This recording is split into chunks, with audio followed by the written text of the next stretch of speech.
Hello everyone, hope you all are doing well. So today we are going to do the next question of our agriculture optional answer writing practice series. जो हमारी agriculture optional answer writing practice series चल रही है उसके next question को आज हम लोग करने वाले हैं. In today's question is what do you understand by graft incompatibility. Graft incompatibility से आप क्या समझते हो? डिस्क्राइब द सिम्टम्स, इसके सिम्टम्स क्या क्या हैं और क्या क्या काउजेज हैं ग्राफ्ट इनकॉम्पेटिबिलिटी के, और कुछ एग्जांपल्स भी हमें देना है. ठीक है. So this question was asked in 2023 agriculture optional paper of UPSC CSE. जो यूपीएससी का एग्रीकल्चर ऑप्शनल पेपर था 2023 का, उसमें ये क्वेश्चन आ चुकी है, तो it becomes very important to us. और प्रीवियसली अगर बात की जाए तो ग्राफ्ट इनकॉम्पेटिबिलिटी के बारे में यूपीएससी से कभी पूछा नहीं है, पर yes UPSC is now touching some new point, new topics also, तो उसके लिए भी हमें प्रिपेयर होना होगा. पर ये आसान क्वेश्चन था, बिकॉज अगर आप थोड़े से दिमाग लगाते तो ग्राफ्टिंग वगैरह के बारे में मैंने अच्छे से बताया हुआ, उसी से था ग्राफ्ट. मतलब ग्राफ्टिंग में जो ग्राफ्ट है that is not incompatible, the grafting is not successful. तो ऐसे अगर आप थोड़ा सा दिमाग लगा दे तो लिख सकते थे, पर it is still it was a kind of untouched section. Graft incompatibility उतनी पहले कभी पूछी नहीं गई थी, ना ही उतनी स्टूडेंट ने डेप्थ में पढ़ी होगी, तो it was kind of a easy question. But क्योंकि हम लोगों ने इसे ध्यान से पढ़ा नहीं था, तो it would be felt difficult to us. Okay, so let's see how we approach this question, कैसे हम इस क्वेश्चन को अप्रोच करते हैं. And you should also try to write these types of answers by yourself. ऐसे answers आपको खुद से भी लिखने का प्रयास करना चाहिए, because the more you write the more you improve. जितना आप खुद से लिखोगे उतना आपको इम्प्रूवमेंट दिखेगा अपने आंसर राइटिंग स्किल्स में. So please try to write it by yourself also. तो ग्राफ्ट इनकॉम्पेटिबिलिटी समझने से पहले मैं समझ रहा हूँ कि ग्राफ्टिंग क्या होता है. ग्राफ्टिंग में क्या होता है कि दो प्लांट्स लेते हैं हम लोग, ठीक है, चाहे वो दो डिफरेंट स्पेसीज हो, दो डिफरेंट वैरायटीज हो, कुछ भी, ठीक है. उस दोनों प्लांट में से एक प्लांट के हम लोग लेते हैं रूटी स्टॉक, जिसमें रूट है, ठीक है, रूट वाला पोर्शन रूटी स्टॉक, और अपर पोर्शन जिसमें कि जो ग्रोइंग पोर्शन है उस लेते हैं हम लोग, that is scion. And that is of दो डिफरेंट प्लांट्स और टू डिफरेंट वैरायटीज. ठीक है, दो डिफरेंट वैरायटीज का या दो डिफरेंट प्लांट्स का, जो भी आप बोलो, और इसको हम लोग यहाँ पे ग्राफ्ट कर देते हैं, इसको मिला देते हैं. तो इससे क्या होता है कि जो डिजायरेबल प्लांट का हमें रूट स्टॉक चाहिए वो मिल जाता है, डिजायर्ड रूट, और जो डिजायर्ड हमें सायन चाहिए कि हमें भाई इस तरह की सायन चाहिए, अपर ग्रोथ इस तरह के चाहिए, फ्रूट्स इस तरह के चाहिए, तो उस तरह का हमें सायन मिल जाता है. तो this is what grafting is. काफी डिटेल में मैंने अपने कोर्सेस में भी पढ़ाया हुआ है, तो आप जाके वहां भी रेफर कर सकते हो.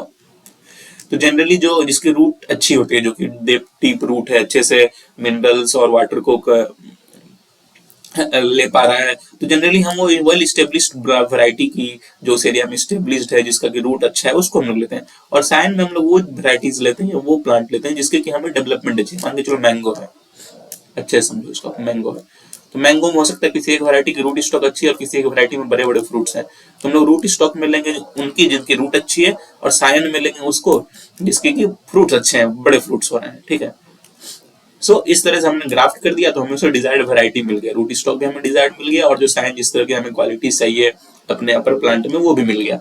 और इस प्रोसेस को हम लोग बोलते हैं grafting. This is called grafting. ठीक है, तो आई होप ग्राफ्टिंग आप समझ गए होंगे. अब देखो ग्राफ्ट इनकॉम्पेटिबिलिटी क्या हुआ. जब ये सायन और रूट स्टॉक, जब सायन एंड रूट स्टॉक अच्छे से बाइंड हो करके या फिर बाइंड होने के बाद भी सक्सेसफुल ग्राफ्ट नहीं बन पाए, when this grafting is not successful, जब सायन और स्टॉक सक्सेसफुली बाइंड होकर के एक अच्छा ग्राफ्ट ना बना पाए, तो that is called graft incompatibility. That is the inability of the cyan and the stalk to bind together to form a successful graft union. ठीक है, इसमें क्या हो रहा है, सायन और स्टॉक अच्छे से बाइंड करके एक सक्सेसफुल ग्राफ्ट यूनियन नहीं बना पा रहे हैं, and this is called graft incompatibility. तो आई होप आपको अच्छे से यहाँ समझ में आ गया होगा ग्राफ्ट इनकॉम्पेटिबिलिटी होता क्या है. Now let's move to the second part of the question, that is symptoms. Symptoms क्या कह सकते हैं ग्राफ्ट इनकॉम्पेटिबिलिटी के. First of all limited growth और विगर. जो हमने ग्राफ्ट किया था उसकी ग्रोथ काफी स्लो हो रही है, उसकी जो विगर है, उसकी क्वालिटीज जो है, वैरायटीज के जो भी है क्वालिटी सब सारी अच्छी नहीं है, लिमिटेड है, ठीक है, खराब क्वालिटीज की हो रही है. So this is the first one. Second dieback और विल्ट.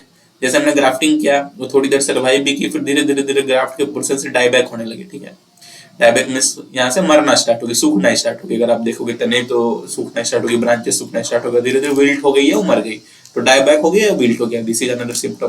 Callus formation. जहां पर भी हमारा ये मैच हो रहा है साइन और रूट स्टॉक, वहां पे देखोगे कि आप ऐसे ऐसे कैलस बन जाती है, ठीक है, अनवांटेड ग्रोथ देखने को मिलेगा आपको। तो this is what callus, this undifferentiated mass is called callus, जो कि अनवांटेडली ग्रो कर गई है। तो अगर कैलस फॉर्मेशन भी हमारा ग्राफ्टिंग के पोर्शन पे हो गया, जहां हमने ग्राफ्ट किया हुआ है, that could be another symptoms.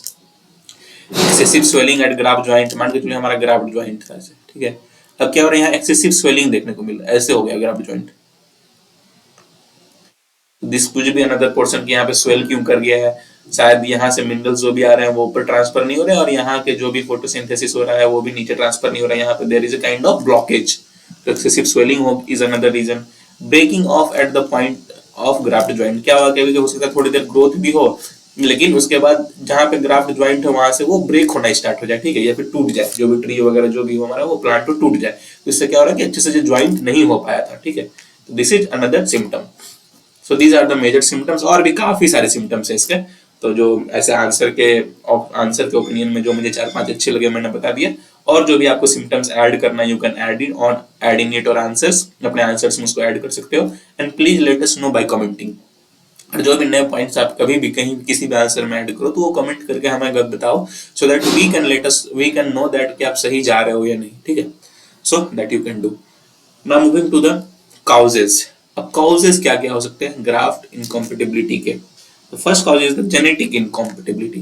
अब देखो इसमें क्या होता है कि जब जेनेटिक मेकअप में डिफरेंस हो साइन और रूट स्टॉक का, मान के चलो कि हमारा साइन का डिफरेंट जेनेटिक मेकअप हो, कुछ XX जेनेटिक मेकअप हो, और हमारा रूट स्टॉक का कुछ डिफरेंट जेनेटिक मेकअप हो, वाई का फॉर एग्जांपल, ये कोई वाई जेनेटिक मेकअप नहीं है, फिर X genetic makeup, Y genetic makeup है।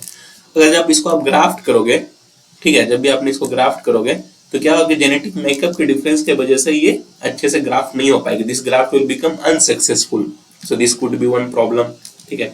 Secondly physiological match.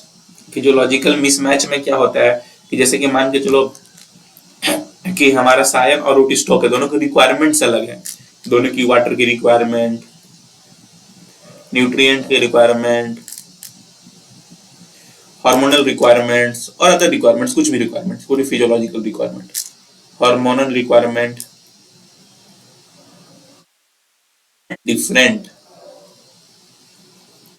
सायन की रिक्वायरमेंट डिफरेंट और रूट स्टॉक की डिफरेंट है, जिससे क्या होगा, प्लांट कभी भी ठीक से उसको अच्छे से लेजनिंग नहीं कर पाए, कभी भी अच्छे से उस चीज को बिल्टअप नहीं कर पाए, क्योंकि दोनों की रिक्वायरमेंट्स अलग अलग है। वहां पे चांसेस है मिसमैच की, वहां भी चांसेस है कि सक्सेसफुल नहीं होगा हमारा ग्राफ्ट। नेक्स्ट हो गया डिजीज और पैथोजन इंटरेक्शन।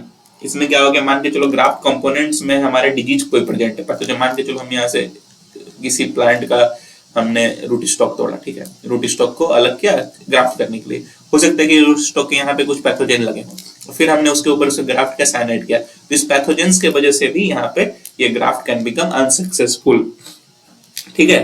तो जब पैथोजन और डिजीज भी प्रेजेंट हो, तो प्रेजेंस ऑफ पैथोजन किसी भी एक ग्राफ्ट में अगर प्रेजेंट होगा तो that can prevent a successful union, so this can be another reason. So ये सारे जनरली कॉजेज हैं due to of graft incompatibility. इन कॉजेज से ग्राफ्ट इनकॉम्पेटिबिलिटी और थोड़ा इसको आप एक्सप्लेन कर सकते हो, ज्यादा करने की जरूरत नहीं है as per your answer. So I hope आपको कॉजेज भी समझ में आ गया होगा, क्योंकि क्वेश्चन में जैसे आप एग्जांपल्स की बात करो तो चलो कुछ एग्जांपल्स भी मैं बता देता हूं, because examples has been asked in your question. तो फर्स्ट ऑफ ऑल आप लिख लो जैसे कि एप्पल और पियर की ग्राफ्टिंग होती है, एप्पल एंड पियर ग्राफ्टिंग।